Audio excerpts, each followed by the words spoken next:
So far, we have interacted with Kafka cluster via CLI, via Java project also. With the and that they were like bare minimum configuration that we needed to interact. But in real time, when we have business use cases to solve, we have to choose. If you remember the theory lecture, Kafka is set up in such a way that as per the requirement, you can tweak it. The configuration that you give it, it will work that way only. In business use cases, there are two things. First is throughput intensive. Like I want to process huge amount of data no matter how much time it takes.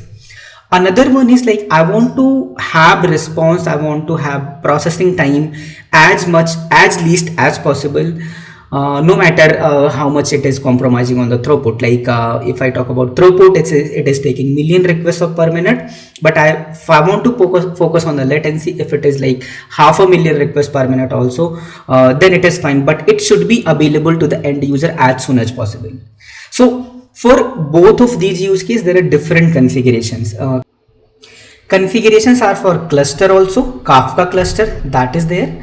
We have producer, we also need to configure that in that way, and the last is the consumer. So these three entities are that we will be talking about in the Kafka: cluster, producer and consumer.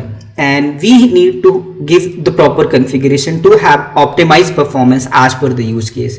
So let's go ahead and see one by one.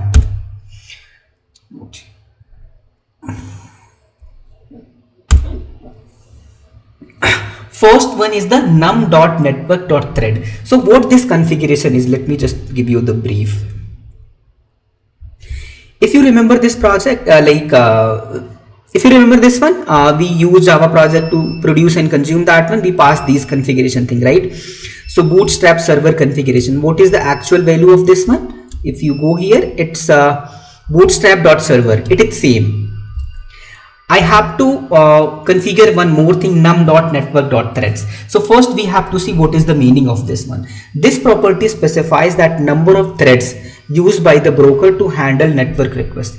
Setting this to a higher value can increase the number of concurrent connections the broker can handle, which can improve network throughput. So if it is a Kafka cluster, if it is a producer, and it is a consumer, sorry for the bad diagram, if we increase this network threads, so earlier let's say it is 1, so there can be 1-to-1 connection only. If we set it 3, at the same time it can set the 3 network calls simultaneously with the producer and consumer as well. So you see, obviously increasing this number, it will increase the throughput, right? But the balance should be there. It should not be like thousands or hundred. A balance should be there, a proper value. And for each configuration, it should be tested and then validated and then applied in the production. Similarly, next one is the num.io.thread. So when there is thread. So when you send the message to Kafka cluster, it needs to persist that into the local file system, that disk system also. This property specifies the number of threads used by the broker for disk IO operations such as reading or writing messages from disk. This Kafka broker or cluster has many things to do. It needs to connect to the producer, it needs to connect to the cluster, and at the same time it needs to process the messages that has come to this one to write to disk IO. So it also uses that threads, how many threads it can use that one. So obviously increasing this one, it can increase the throughput. The next one is socket send buffer bytes, socket.send.buffer.bytes. This property specifies the size of the TCP send buffer used by the broker. Increasing this value can improve network performance by allowing more data to be sent in a single network pocket. So let's say this buffer bytes, I send it to 100. Okay, and producer is connected to this one, producer is sending this one. So Kafka cluster is saying that this much size it can accept only in a single network call, not more than this one. Similarly, it goes for the consumer also. If we set it to higher, like 1000, so it will wait. The producer, before sending the message to Kafka, it will wait. Like when it is using the batching, not the single message also, it can send 1000 bytes in a single network call. So if you see, 10 network calls for 100 bytes each and 1000 bytes in a single network call. Obviously the 1000 bytes will perform more better than 10 network calls in the case of producer and consumer as well. So increasing this value obviously improve the network performance. The next we are again still talking about the cluster configuration. Keep this in mind. Socket receive buffer bytes, the same thing that we talked about, this send buffer bytes, same thing is the receive buffer bytes. This property specifies the size of the TCP receive buffer used by the broker. Increasing this value can improve network performance by allowing the broker to receive more data in a single network packet. Previous one was to send the data and this one is to receive the data. Log segment bytes, this is very important. This property specifies the maximum size of the Kafka log segment file. Increasing this value can reduce the number of log segment files that need to be opened and closed, which can improve disk performance. This is very important. So we understood that there is a Kafka topic, and inside that we have partitions. Partition is the place where messages go and gets written, but inside partition also it is written in a file system. If we say there is a single file and any new message is coming, I can keep writing this one, keep writing this one, keep writing this one. So whenever write request is copying, I am appending this into this one. There is a delete one, like update one, anything is coming up and consumer is reading from here also, it will keep reading from this file only. It has to locate the numbers and all that, lot of processing it has to do, right? So a single file within a partition, also single files, what we are calling the file as a segment, log segment file. Single file is not the efficient one. It does that optimization. It also has some threshold by which like it creates multiple segment files within a partition itself. It has multiple segments, S1, S2, S3. So it has a threshold. Let's say we have 1 MB of size of one segment. So whenever 1 MB data is there, it will be closed.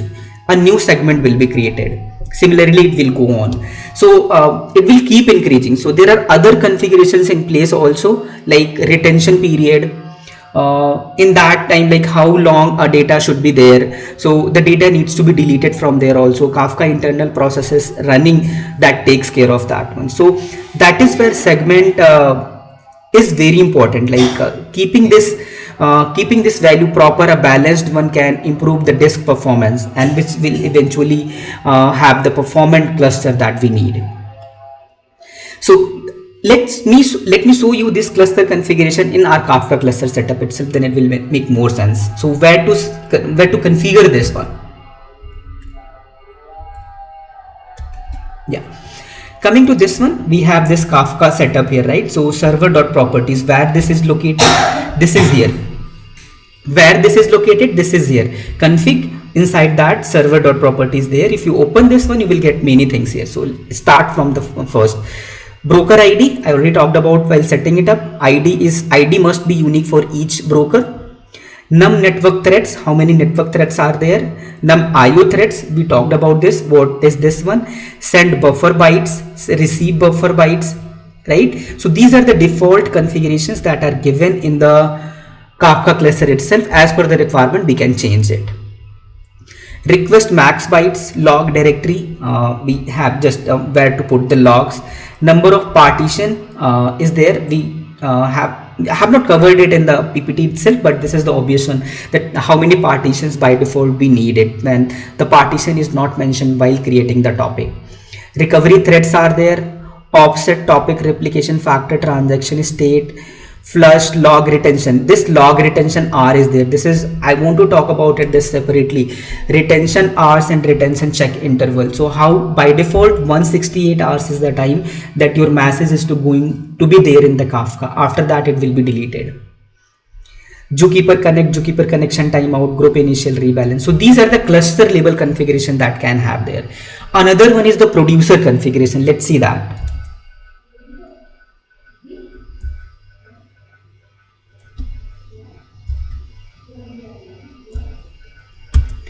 The producer configuration, first one is the axe. This property specifies the number of acknowledgements that the producer requires the broker to receive before considering a message as sent. So this is obvious, right? So we had this Kafka cluster. So where we have B1, we have B2, two nodes are there. This is producer which is sending the messages here, right? Now this acts will specify when it will consider producer, when will it consider that it is success. Based on the acts configuration, it will process the request. Let's say it says that acts all is the value that it gives. So whatever nodes are there, when leader node, controller node will receive the write request, it will send that request to all the brokers, and when all brokers has responded to this one, and only then it will respond that this message is successful. I can specify acts as a specific number like 1 2 3. So 2 means it will give the take the acknowledgement of the two brokers. 1 means it will take the acknowledgement of one brokers. Setting this 0 to can improve throughput but can result in a message loss if the broker fails. So 0 means it will not wait for the acknowledgement of anyone. It is just fire and forget. It will just send the message, won't wait for the acknowledgement. It will just consider that it is sent. The compromise here is that it can result in the loss. Maybe when you send it message, there is some network failures and it is not reached there at all. So we have to choose this property carefully. How much number I need this for this one. Batch size. So you see, when producer is sending the messages to Kafka cluster, one thing it can do that one by one sending it. Another one is it can create a batch, it can wait for some time and create a batch of messages and then can send that over cluster. So that's what batch size is specifying, that how much batch size it should wait for. The number of bytes of messages to accumulate before sending a batch. Increasing this value can improve throughput but can increase message latency. We talked about, right? We have two use cases, throughput and latency. It will when we increase this size, it will obviously increase the throughput, but it will increase the latency when it is available to the end user, like the next processes. The next one is the buffer memory. This property specifies the total amount of memory the producer can use to buffer messages waiting to be sent. So batch size and buffer memory should be in a way they are related. They should be used properly. Increasing this value can improve throughput but can also increase memory usage. Compression type is yet another important property which specifies the compression algorithm to use for messages. Compression can reduce network bandwidth usage but can also increase CPU usages. It is simply saying that when producer is sending the messages to the Kafka cluster, if you have not specified this compression type, it will send it as it is. But if there is a compression type algorithm is mentioned there, it will compress that message before sending to the Kafka cluster, and there is nothing to do on the consumer side. It will be taken care automatically. So if there is 10 MB of data sent in one network call, if you choose this compression, it can reduce that to 1 MB. So you can see how much bandwidth you can save, and it will obviously increase the the CPU usage at the producer side, but it will increase the throughput. If I talk about the algorithm, so it is gzip, snappy, ZSTD and LZ4 are the algorithms that we can mention.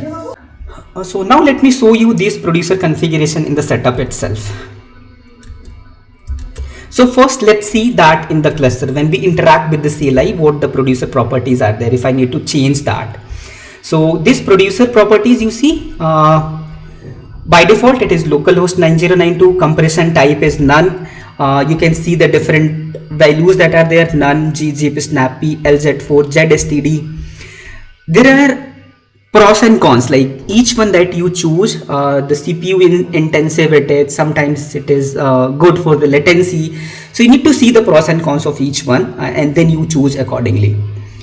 And then we have partitioner class, max block MS. So these are the different configuration for the different, like partitioner class we'll be talking about in the further ones.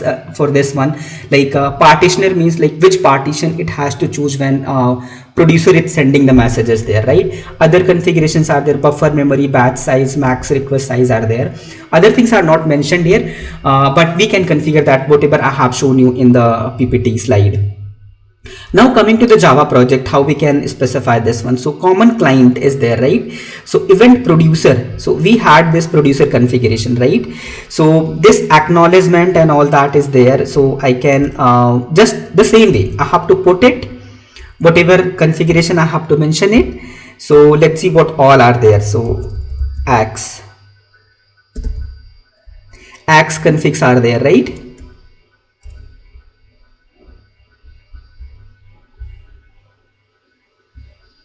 And if you see what are the different values for this one, Axe is equal to 0, Axe is equal to 1, Axe is equal to all. You can read more about it here. So this is how I can set the specific configuration in the Java API while setting this up. Socket buffer, Axe, compression type and all that, everything I can set it here, and it will work that automatically by the CLI. By the Kafka client that has been given. So the last point is about the consumer. So if I talk about the consumer configuration for this one, fetch min bytes. This property specifies the minimum number of bytes the consumer fetches at a time. Increasing this value can reduce the number of fetch requests, which can improve throughput. So it is similar to the send one. It is applying for the receive one. So we have this Kafka cluster here, right? And we have this consumer here. So when it is requesting, so how much minimum bytes it can send? What it can do? It can listen the message one by one, right? But it won't make any sense. There will be huge network calls in that sense. Other way, it can wait for something to accumulate, or there is a lot of messages here, it can group that messages and send that as a list, and that is what it happens. It has to also keep a balance that which min and how much max it can receive in one network call. So this is the minimum bytes that wait for the 1000 bytes to complete, send me 1000 bytes in a network call, and it will obviously improve the throughput. Max poll records. This property specifies the maximum number of records the consumer fetches in a single poll request. Increasing this value can improve throughput, but can also increase memory usage. Remember, consumer API call, we were putting a poll. So the maximum poll records in a single poll, how much record is written from the cluster side, we can control from here. We can say 100. So in a single call, it will give me the 100 calls only. But it also should balance this fetch min bytes or max byte also. Fetch max bytes, it is similar to the minimum bytes. So max, how much max bytes it can receive. Enable auto commit. So see, we have this Kafka cluster. Remember the theory part? We have this consumer. So consumer is listening to this one, and there is a concept of offset, right? It by the offset, it remembers like from where it needs to start when it is connecting again to the Kafka cluster. So offset is 1, 2, 3, 4, starting from 0. In the first call, let's say it processed the messages up to 3. In the second call, it needs to pick the messages from the 4th offset. So how it will know? How it will check that one? So in the earlier version of the Kafka, this information was being stored at the Zookeeper, but in the latest version, it is stored in a Kafka topic itself. So when you create a consumer, Kafka cluster automatically creates a topic named consumer offset. In that one, every consumer is committing the offset of the particular topic that it is reading. And this commit is a configuration, like how do I want to commit the offset? While consumer is processing the record, at which point it needs to commit the offset. It can do first batch is processed, for loop is completed, then it needs to commit that one. There is a regular interval, it is committing that offset. And it can also do processing each message one by one, and then it is committing that. So depending on the business use case, which we will be talking more about in the further videos, that use cases and what value is good for which business use case. then accordingly it will play around. So let me show you this in cluster and Java API itself. So first move to this one. We have this consumer.properties. You see some configurations are there. Server address is there, group ID is there. So only these two configurations are there, nothing else. So let me jump to this project where we have created the consumer. So here deserializer, server config, group ID you have mentioned. And if I take you to this consumer configuration, you will see other configurations. Max poll records are there, right? Max poll interval is there, session timeout, heartbeat interval, bootstrap server config, group ID, all that configuration that I just talked about are there. You just have to properties.put.consumer config, and whatever configuration is best suited, we just have to put it and it will work that accordingly. Okay, so that is it about this consumer configuration and all that. What next after this one? So we just saw a hello world kind of application. This one we want to experiment it with some real-time application. Okay, so let me explain you the structure of the project, that real-time project that we are going to discuss in further couple of videos, and we will use these configurations we just talked about in that project. So there is one more example project coming up in the couple of videos that will solidify our Kafka understanding more. So before ending, I want to show one more thing here. So if I go here, so I was talking about a new topic being created. So just close this one. So there is this CLI and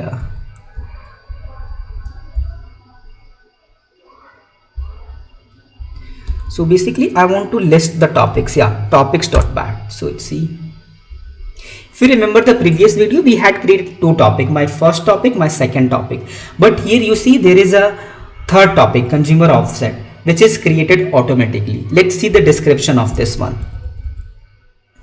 Describe topic and copy this one and enter. First topic, second topic description, we already have seen it. See what configuration of this one. Yeah, there is a lot actually. Topic name consumer, topic ID is given here, partition count. So by default it gives the 50 partition count for this one. That means you can see that how much important it is and how many consumers can listen to it at the same time. 50 consumers can listen to it at the same time. Replication factor is 1 because we have only one broker node here. Compression type is there, config compression type, producer, clean, num policy, compact, segment bytes are also there. Topic name consumer offset, partition 0, leader 0, replica 0, ISR 0, partition 1, 2, 3, each partition's configuration is there, so that we can see here, right? So these leaders, replicas, ISRs we'll be talking about when we are covering advanced Kafka configuration, advanced chapter in this one. We'll talk more about this one. So that is it about this one. I want to talk about the configurations and get the understanding about this one. Next one is the real-time project architecture structure, which we are going to apply that. We are going to make that in the next couple of videos. Okay, see you in the next one. Take care. Bye-bye.